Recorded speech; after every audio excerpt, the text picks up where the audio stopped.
મિત્રો, ક્યારે એવું થાય છે ને કે આપણે રોજિંદા જીવનમાં એટલા વ્યસ્ત થઈ જઈએ છીએ કે શરીર શું કહે છે એ સાંભળવાનું જ ભૂલી જઈએ છીએ. પણ એક દિવસ અચાનક ઘૂંટણમાં દુખાવો શરૂ થાય છે અને ત્યાંથી શરૂ થાય છે એક નવી મુશ્કેલીની કહાની. નમસ્કાર મિત્રો, જય શ્રી કૃષ્ણ, રાધે રાધે, હર હર મહાદેવ.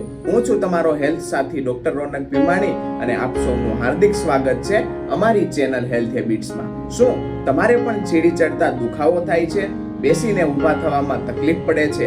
ચાલતા ચાલતા ઘૂંટણમાં કચકચ અવાજ આવે છે? જો હા, તો આ વિડીયો તમારું જીવન બદલી શકે છે, કારણ કે આજે હું તમને માત્ર ઉપાય નહીં પણ એક કાયમી સોલ્યુશન આપવાનો છું. મિત્રો, ઘૂંટણનો દુખાવો ફક્ત વૃદ્ધ લોકોમાં જ નથી થતો.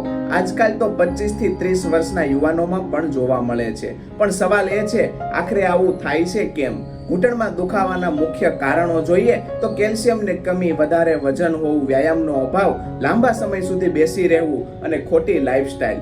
મિત્રો, તમને પણ લાગ્યું હશે કે હું તો હજી નાનો છું, મને શું થશે? પણ સાચી વાત એ છે, ઘૂંટણનો પ્રોબ્લેમ ધીમે ધીમે શરૂ થાય છે અને પછી મોટો બને છે. ક્યારેક ઘણા લોકો ડોક્ટર પાસે જાય છે, દવા લે છે, કેટલાક તો ઇન્જેક્શન પણ લે છે, પણ થોડા સમય પછી ફરી એ જ દુખાવો પાછો આવે છે. એટલે સવાલ ઊભો થાય છે, શું ખરેખર કોઈ કાયમી ઈલાજ છે? હા મિત્રો, છે. પણ એ માટે તમારે બે મહત્વની બાબતો સમજવી પડશે. ઉપાય નંબર 1 છે શરીરને અંદરથી મજબૂત બનાવવું. મિત્રો, ઘૂંટણનો દુખાવો બહારથી નહીં અંદરથી શરૂ થાય છે. એટલે સૌથી પહેલું કામ કેલ્શિયમ અને વિટામિન ડી વધારવું. તો આના માટે શું કરવું? દરરોજ દૂધ પીવું, તલ ખાવા, લીલા શાકભાજી, સૂર્યપ્રકાશમાં 15 મિનિટ બેસવું. મિત્રો, તમે સૂર્યપ્રકાશમાં બેસો છો કે નહીં? આ એક નાની આદત તમારા ઘૂંટણને વર્ષો સુધી મજબૂત રાખી શકે છે. એક ચીજ જે આપણને નાની માનીએ છીએ એ જ આપણા જીવનમાં સૌથી મોટો ફેરફાર લાવી શકે છે. ઉપાય નંબર 2 છે યોગ્ય વ્યાયામ. ઘણા લોકો વિચારે છે દુખાવો છે એટલે આરામ કરવો જોઈએ, પણ સત્ય એના બિલકુલ વિરુદ્ધ છે. જો તમે હલનચલન બંધ કરશો તો દુખાવો વધશે. બે સરળ વ્યાયામની વાત કરીએ તો સ્ટ્રેટ લેગ રેઇઝ અને ની બેન્ડિંગ એક્સરસાઇઝ. દિવસમાં 10 મિનિટ અને પરિણામ તમે જાતે જ જોશો. મિત્રો, હવે હું તમને એક ખૂબ જ અસરકારક ઘરેલું ઉપાય જણાવું છું. ઉપાય માટે 1 ચમચી મેથીના દાણા રાત્રે પાણીમાં પલાળી દો અને સવારે ખાલી પેટ ખાઓ. તમે આ ટ્રાય જરૂર કરશો. આ ઉપાય ઘૂંટણના દુખાવામાં ખૂબ જ મદદ કરે છે. મિત્રો, ઘૂંટણના દુખાવાનો સચોટ ઈલાજ દવા નહીં, લાઈફસ્ટાઈલ છે. હવે પ્રશ્ન થાય છે કે શું બદલાવવું જોઈએ? લાંબા સમય સુધી બેસવાનું ટાળો, વજન કંટ્રોલમાં રાખો, રોજ ચાલવાનું રાખો. તમે રોજ કેટલું ચાલો છો? કોમેન્ટમાં જરૂર જણાવો.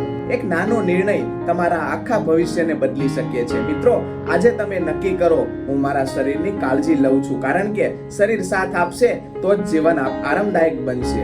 મિત્રો, આપણે 2 ઉપાય જાણ્યા, પણ જો તમે આટલું બધું કરો છતાં પણ દુખાવો ન જાય તો? એ જ છે આજનો સૌથી મોટો સવાલ. કારણ કે ઘણા લોકો કહે છે હું દૂધ પણ પીઉં છું, વ્યાયામ પણ કરું છું, છતાં દુખાવો તો છે જ. તો હવે સાચું કારણ શું છે? મિત્રો, ઘૂંટણના દુખાવાનું એક છુપાયેલું કારણ છે જેની વાત બહુ ઓછા લોકો કરે છે.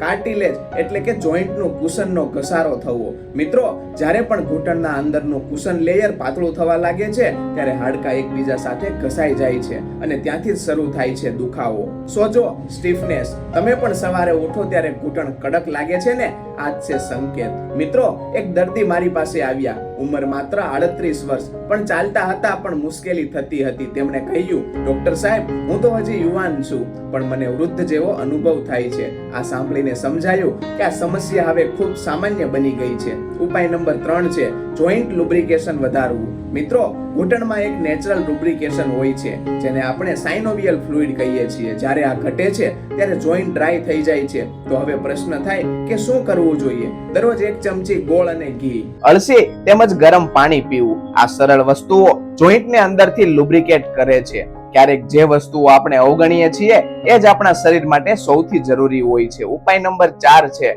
Oil massage therapy. મિત્રો, ઘૂંટણ માટે ઓઇલ મસાજ એક પાવરફુલ ઉપાય છે. શું કરવું? તો કે સરસવનું તેલ અથવા તલનું તેલ હળવું ગરમ કરો અને 10 મિનિટ સુધી મસાજ કરો. તમે ક્યારેય ઓઇલ મસાજ ટ્રાય કર્યું છે? આ બ્લડ સર્ક્યુલેશન વધારશે અને દુખાવો ઓછો કરશે. મિત્રો, ઘણા લોકો અનનોઇંગલી મોટી ભૂલો કરે છે. તો ચાલો સામાન્ય ભૂલોની વાત કરીએ. ભૂલ નંબર 1 છે પેઇન કિલર પર આધાર રાખવો. થોડી વાર રાહત મળે છે પણ લાંબા ગાળે નુકસાન કરે છે. ભૂલ નંબર 2 છે સંપૂર્ણ આરામ. મુવમેન્ટના અભાવે જોઈન્ટ વધુ વીક બને છે. ભૂલ નંબર 3 છે ઓવરવેઇટ અવગણવું. 1 કિલો વજન વધારો એટલે ઘૂંટણ પર 4 કેજી પ્રેશર આવે. મિત્રો, આ તમે ધ્યાનમાં રાખો છો કે નહીં? મિત્રો, હવે એક નાનો ટેસ્ટ કરીએ. તમે 10 સેકન્ડ સુધી એક પગ પર ઊભા રહી શકો છો? જો હા, તો તમારું બેલેન્સ સારું છે, અને જો ના, તો તમારા ઘૂંટણને ધ્યાનની જરૂર છે. કોમેન્ટમાં લખજો યસ કે નો. જોરદાર ઘરેલું ઉપાયની વાત કરીએ તો એ છે હળદર વાળું દૂધ. 1 ગ્લાસ ગરમ દૂધમાં અડધી ચમચી હળદર અને થોડી કાળી મરી નાખો અને દરરોજ રાત્રે પીવું, જે એન્ટી ઇન્ફ્લામેટરી છે અને જોઈન્ટ રિપેર કરે છે. એક ચીજ હજુ બાકી છે જે જાણ્યા વગર આ સારવાર અધૂરી છે. મિત્રો, ઘણા લોકો બધું કરે છે, પણ એક સૌથી મહત્વની બાબત ભૂલી જાય છે, પોસ્ચર. મિત્રો, તમે કેવી રીતે બેસો છો, કેવી રીતે ઊભા રહો છો, એ સીધું અસર કરે છે તમારા ઘૂંટણ પર. સાચી રીત જોઈએ તો સીધા બેસો, લાંબા સમય સુધી જમીન પર બેસવાનું ટાળો. આ નાની નાની બાબતો મોટો ફેરફાર લાવે છે. મિત્રો, ઘૂંટણનો દુખાવો એક વોર્નિંગ છે. તમારું શરીર તમને કહી રહ્યું છે, હવે બદલાવો. જો તમે આજે ધ્યાન નહીં આપો તો આવતીકાલ સમસ્યા મોટી બની શકે છે, પણ જો તમે આજે એક નાનો સ્ટેપ લેશો તો આખું જીવન બદલાઈ શકે છે. મિત્રો, એક સવાલ પૂછું, સાચો જવાબ આપજો. તમે રોજ જે ખાવ છો એ જ તમારા ઘૂંટણનો દુશ્મન હોઈ શકે છે. એવું ક્યારેય વિચાર્યું છે? ઘણા લોકો દવા લે છે, વ્યાયામ કરે છે, પણ ખોરાકમાં પણ ભૂલ કરે છે, અને એ જ કારણ છે કે દુખાવો ક્યારેય સંપૂર્ણ જતો નથી. મિત્રો, હવે ધ્યાનથી સાંભળજો. આ ફૂડ્સ જો તમે રેગ્યુલર ખાવ છો તો ઘૂંટણનો દુખાવો તમને વધશે. નંબર 1 છે વધારે મીઠું. જોઈન્ટ્સમાં પાણી ભરાવા લાગે છે અને જેનાથી સોજો વધે છે. નંબર 2 છે ફાસ્ટ ફૂડ અને જંક ફૂડ. ઇન્ફ્લામેશન વધે છે, જેનાથી પેઇનમાં વધારો થાય છે. નંબર 3 છે ખાંડ. કાર્ટિલેજને નબળું બનાવે છે. નંબર 4 છે કોલ્ડ ડ્રિંક્સ. કેલ્શિયમ શરીરમાંથી ઘટે છે. મિત્રો, તમે આમાંથી કઈ વસ્તુ રોજ લો છો? જરૂર જણાવો. સાચી વાત કહું તો ઘણા લોકો કહે છે અમે બધું તો કરીએ છીએ છતાં દુખાવો કેમ નથી જતો, પણ જ્યારે એની ડાયટ જુઓ તો સચ્ચાઈ બહાર આવે છે. દુખાવાનું મૂળ કારણ જ દૂર નથી થતું. હવે વાત કરીએ શું ખાવું જોઈએ. નંબર 1 છે તલ, જે કેલ્શિયમનો ખજાનો છે. નંબર 2 છે આદુ અને લસણ, નેચરલ પેઇન કિલર છે. નંબર 3 છે દૂધ અને ઘી, હાડકાને મજબૂત કરે છે. નંબર 4 છે લીલા શાકભાજી, વિટામિન્સ અને મિનરલ્સનો ખજાનો. આ વસ્તુઓ તમે આજથી જ શરૂ કરશો તો જાતે જ અનુભવ કરી શકશો શરીરની તંદુરસ્તી. મિત્રો, હવે હું તમને એક સિમ્પલ 7 ડે રૂટીન આપું છું. જો તમે આ ફોલો કરશો તો તમે ફરક જરૂર અનુભવશો. સવારે ગરમ પાણી, 10 મિનિટ સૂર્યપ્રકાશ અને 5 મિનિટ એક્સરસાઇઝ. બપોરે બેલેન્સ ડાયટ અને જંક ફૂડ ટાળો. રાત્રે હળદર વાળું દૂધ અને ઓઇલ મસાજ. આ માત્ર 7 દિવસ કરો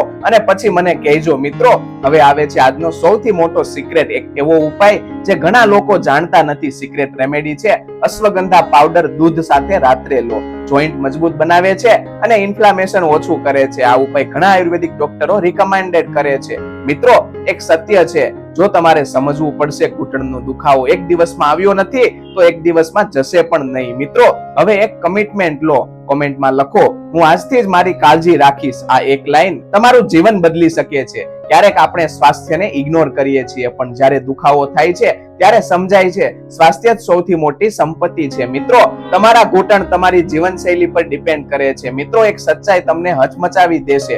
ઘણા લોકો એક્સરસાઇઝ કરે છે પણ ખોટી રીતે કરે છે અને એના કારણે દુખાવો ઘટવાના બદલે વધે છે. શું તમે પણ આવું કરતા નથી ને? તો આજે જ હું તમને બતાવીશ કયા એક્સરસાઇઝ કરવાના, કેવી રીતે કરવાના અને કઈ ભૂલથી બચવું. મિત્રો, આ એક્સરસાઇઝ સિમ્પલ છે પણ ખૂબ જ પાવરફુલ છે. Exercise number 1, straight leg raise. કેવી રીતે કરવું? જમીન પર સીધા સૂઈ જાઓ. એક પગ સીધો રાખો, બીજા પગ ધીમે ધીમે ઉપર ઉઠાવો. 10 વખત કરો. થાઈ મસલ મજબૂત થશે, નીને સપોર્ટ વધશે. આ તમે ઘરે પણ કરી શકો છો. એક નાની આદત તમારા ઘૂંટણનું આખું જીવન બચાવી શકે છે. એક્સરસાઇઝ નંબર 2 છે ચેર સિટિંગ એક્સરસાઇઝ. કેવી રીતે કરવું? ખુરશી પર બેસો, ધીમે ધીમે ઊભા થાવ, ફરી બેસો. 10 થી 15 વખત કરવું. જોઈન્ટની ફ્લેક્સિબિલિટી વધે છે અને સ્ટીફનેસ ઘટે છે. એક્સરસાઇઝ નંબર 3 છે હિલ સ્લાઇડ. કેવી રીતે કરવું? તો સૂઈને પગને ધીમે ધીમે વાળો અને ફરી સીધો કરો. મૂવમેન્ટ થી ઇમ્પ્રુવ થાય છે અને પેઇન ઘટાડે છે. મિત્રો, ઘણા લોકો અનનોઇંગલી મોટી ભૂલો કરે છે, તો ચાલો એક્સરસાઇઝમાં થતી ભૂલોની વાત કરીએ. નંબર 1 છે ખૂબ જ વધારે એક્સરસાઇઝ. જોઈન્ટ પર સ્ટ્રેસ આપે છે. ભૂલ નંબર 2 છે જર્ક સાથે મૂવમેન્ટ, ઇન્જરીનો ખતરો. ભૂલ નંબર 3 છે કન્સિસ્ટન્સીનો અભાવ, રિઝલ્ટ મળતો નથી. મિત્રો, એક પોઈન્ટ આવે છે જ્યારે હોમ રેમેડીઝ પૂરતા નથી તો ક્યારે ડોક્ટર પાસે જવું. ખૂબ જ સોજો હોય, ચાલવામાં ભારે તકલીફ થાય અથવા 1 મહિનો સુધી દુખાવો રહે, આ લક્ષણોને ઇગ્નોર ના કરશો. મિત્રો, ઘણા લોકો સીધું કહે છે ઓપરેશન કરાવી દો, પણ સવાલ એ છે શું ખરેખર ની રિપ્લેસમેન્ટ જ એકમાત્ર રસ્તો છે? જવાબ છે નહીં. જો તમે સમયસર ધ્યાન આપો તો ઘણી વખત ઓપરેશન ટાળી શકાય છે. એક એવી ભૂલ જે 90% લોકો કરે છે અને આખી મહેનત બગાડી દે છે. મિત્રો, એ ભૂલ છે ઇનકન્સિસ્ટન્સી. 2 દિવસ એક્સરસાઇઝ પછી 5 દિવસ બ્રેક. આ રીતે ક્યારેય રિઝલ્ટ નહીં મળે. સફળતા કન્સિસ્ટન્સીમાં જ છે. મિત્રો, હવે હું તમને એક પરફેક્ટ ડેઈલી રૂટીન આપું છું. સવારે 10 મિનિટ સનલાઇટ, 10 મિનિટ એક્સરસાઇઝ. દિવસ દરમિયાન હેલ્ધી ફૂડ અને પોસ્ચર ધ્યાનમાં રાખો.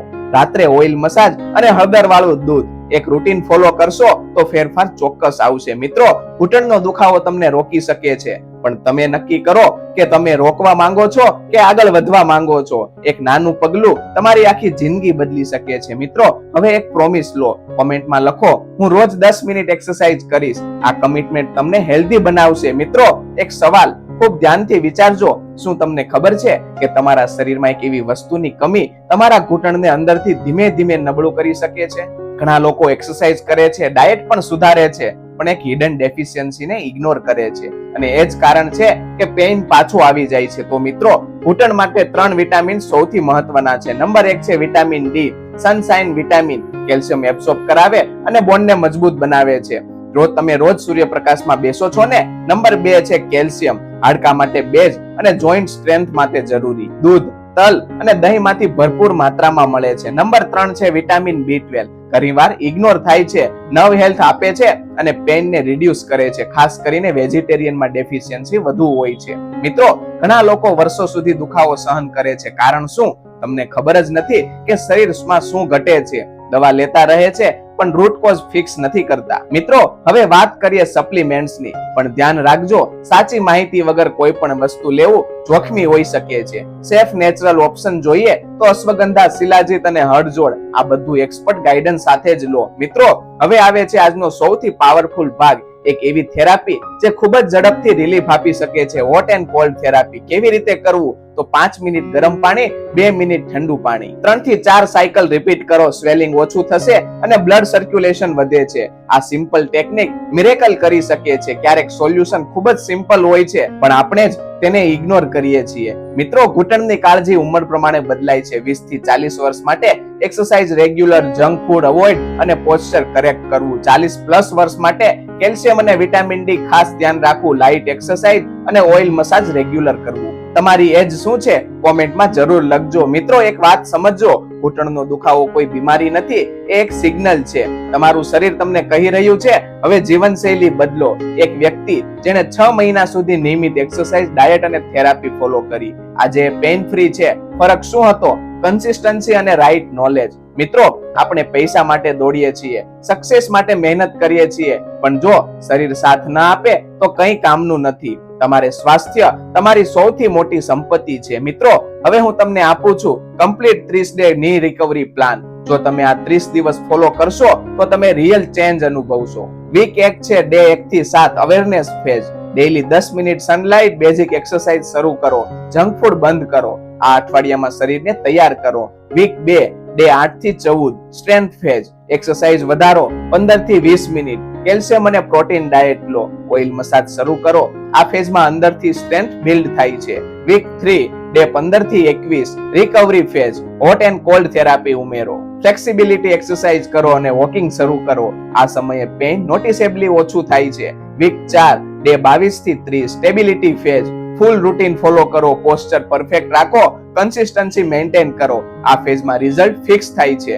મિત્રો, એક ડિસિઝન ફક્ત 30 દિવસ માટે તમારું આખું ભવિષ્ય બદલી શકે છે. મિત્રો, જો તમે આ 5 નિયમો પાળશો તો દુખાવો ફરી આવશે જ નહીં. ગોલ્ડન રૂલ જોઈએ તો રોજ 10 થી 15 મિનિટ ચાલવું, વજન કંટ્રોલમાં રાખવું, જંક ફૂડ લિમિટમાં, પોસ્ચર કરેક્ટ રાખો અને રેગ્યુલર એક્સરસાઇઝ કરો. આ રૂલ સિમ્પલ છે પણ લાઈફ ચેન્જિંગ છે. મિત્રો, એક વાત દિલથી સમજજો, કોઈ પણ દવા તમને પરમનન્ટલી ઠીક નથી કરી શકતી. તમારી આદતો જ તમને હીલ કરે છે. તમારું ફ્યુચર તમારા ડેઈલી ડિસિઝન પર ડિપેન્ડ કરે છે. મિત્રો, એક વૃદ્ધ વ્યક્તિએ મને કહ્યું, મને હવે સમજાયું કે મારે દવા નહીં, મારે જીવનશૈલી બદલાવવાની હતી અને આજે એ પેન ફ્રી છે. મિત્રો, હવે તમારો સમય છે. કોમેન્ટમાં લખો, હું 30 દિવસ ચેલેન્જ એક્સેપ્ટ કરું છું અને એક ડિસિઝન તમારું જીવન બદલી શકે છે. મિત્રો, ઘૂંટણનો દુખાવો તમે રોકવા માટે નથી, એ તમને જાગૃત કરવા માટે છે. તમારું શરીર તમારી જવાબદારી છે. જો તમે આજે ધ્યાન આપશો તો આવતીકાલે સ્વસ્થ જીવન જીવી શકશો. મિત્રો, જો આ આખી સિરીઝ તમને મદદરૂપ લાગી હોય તો લાઈક કરો, શેર કરો અને સબસ્ક્રાઇબ કરો અમારી ચેનલ હેલ્થ હેબિટ્સ ને. તમારા એક શેર થી કોઈની જિંદગી બદલાઈ શકે છે. મિત્રો, દુખાવો તો બહાનું છે. સાચો પ્રશ્ન એ છે